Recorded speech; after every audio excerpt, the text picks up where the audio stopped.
बच्चों, मैं गंगा पांडे। स्वागत है आपका मेरे YouTube चैनल में। आज के वीडियो में मैं लेकर आई हूँ क्लास 12th पॉलिटिकल साइंस की जो सेकंड बुक है, उसका 5वां लेसन कांग्रेस प्रणाली, चुनौतियाँ और पुनर्स्थापना।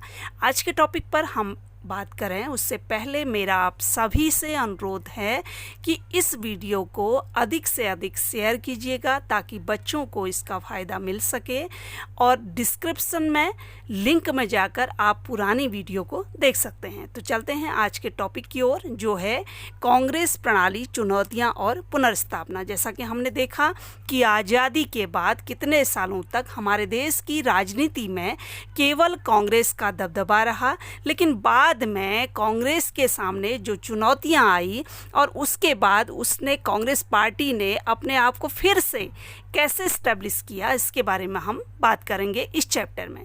तो इसमें जो टॉपिक है वो है राजनीतिक उत्तराधिकार की चुनौती।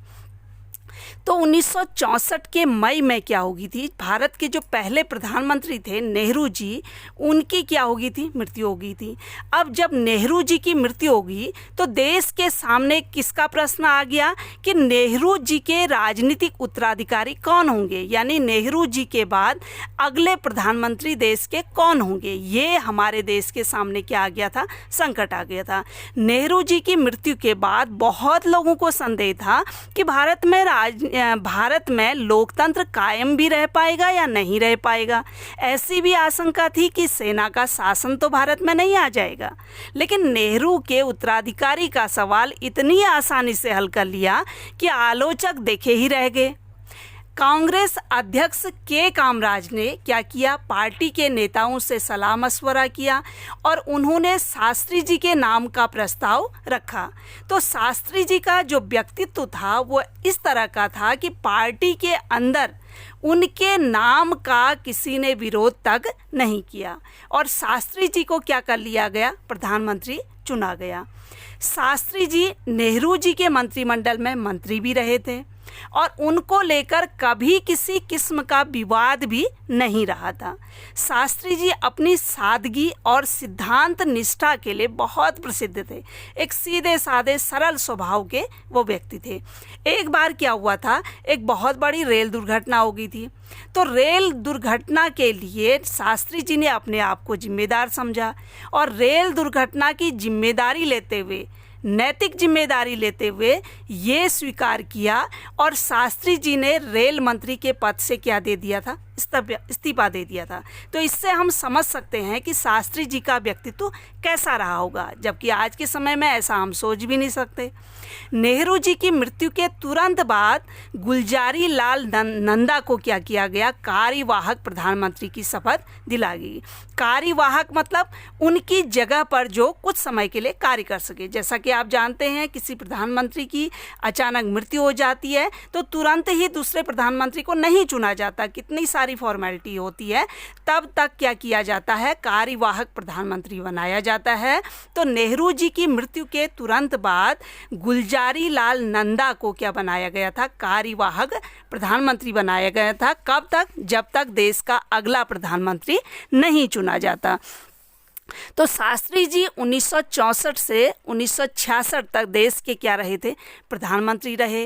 शास्त्री जी को पद में आते ही कई समस्याओं का सामना करना पड़ा। भारत चीन युद्ध के कारण देश में क्या हुई थी, आर्थिक स्थिति बहुत खराब हुई थी, आर्थिक कठिनाइयाँ देश के सामने थी। मानसून की असफलता से देश में क्या हो गई थी, सूखे की स्थिति थी। 1960 का दशक जो था उसको क्या कहा जाता है, खतरनाक दशक भी कहा जाता है, क्योंकि कितनी तरह की आपदा थी और खाद्यान्न का संकट हो गया था। 1965 में क्या हो गया था, भारत और पाकिस्तान का युद्ध हो गया। शास्त्री जी ने बड़ी बहादुरी से इन सब का क्या किया, मुकाबला किया। और शास्त्री जी ने एक बहुत ही प्रसिद्ध नारा भी दिया था, वो था जय जवान जय किसान का नारा। ये बहुत प्रसिद्ध नारा उनका रहा है। और सोवियत संघ ने भारत पाक युद्ध में मध्यस्थता की और दोनों देशों के बीच क्या हुआ था, ताशकंद समझौता हुआ था।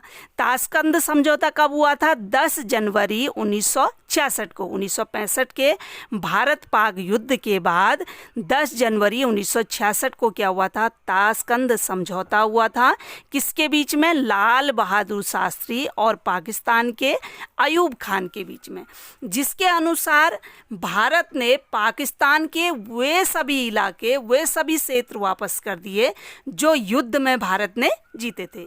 परंतु उसी रात क्या हुआ, अचानक शास्त्री जी का निधन हो गया।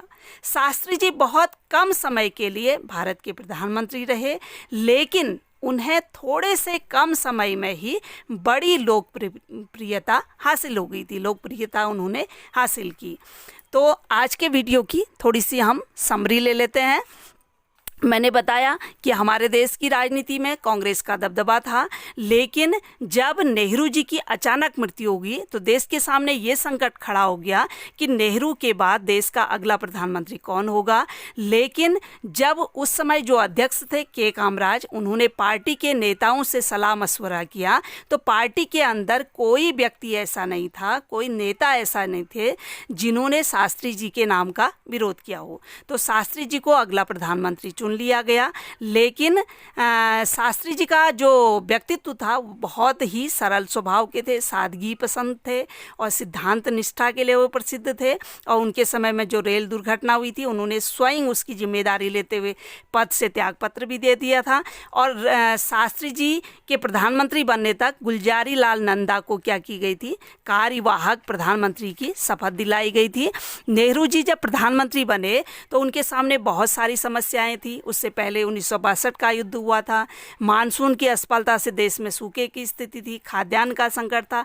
और उसके बाद 1965 में भारत और पाक का युद्ध हो गया और उसके बाद ताशकंद समझौता हुआ। लेकिन उसी रात क्या हो गई थी, शास्त्री जी की मृत्यु हो गई थी। शास्त्री जी बहुत कम समय के लिए प्रधानमंत्री रहे, लेकिन कम समय में ही उन्होंने बहुत ज़्यादा लोकप्रियता हासिल की। तो आज के वीडियो में बस इतना ही। अगली वीडियो में हम फिर मिलेंगे। Thank you.